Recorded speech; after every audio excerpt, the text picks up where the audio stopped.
Évangile de Jésus-Christ selon saint Jean, chapitre 15, versets 1 à 8.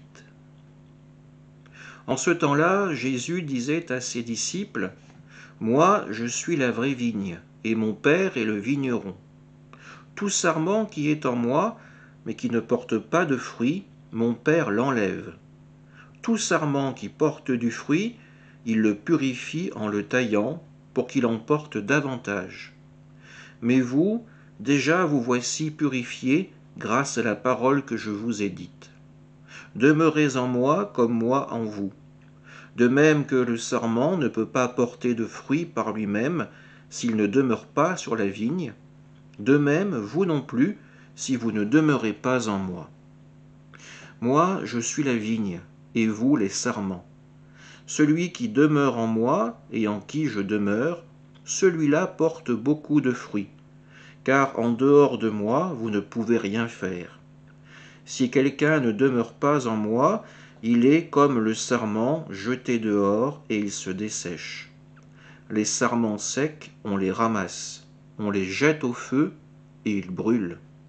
Si vous demeurez en moi et que mes paroles demeurent en vous, demandez tout ce que vous voulez et cela se réalisera pour vous.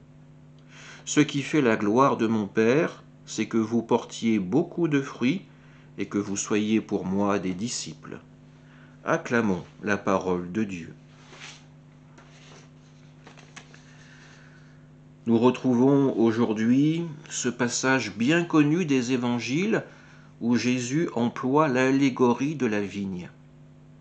Avec cette image simple, Jésus explique à ses disciples le rôle de chacun dans le projet de Dieu.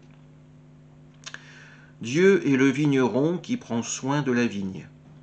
Jésus, lui, est cette vigne, et les disciples, nous l'avons entendu, sont assimilés au sarment.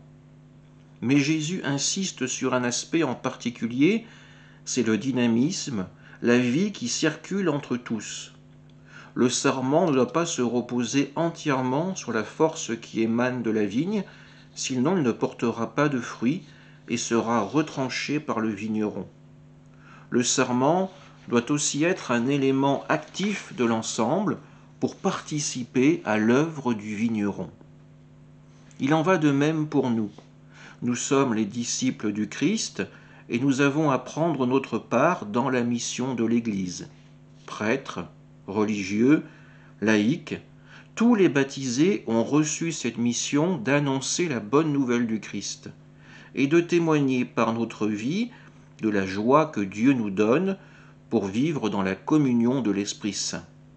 Être chrétien, c'est aussi prendre ses responsabilités dans le monde d'aujourd'hui et d'y vivre en cohérence dans notre foi.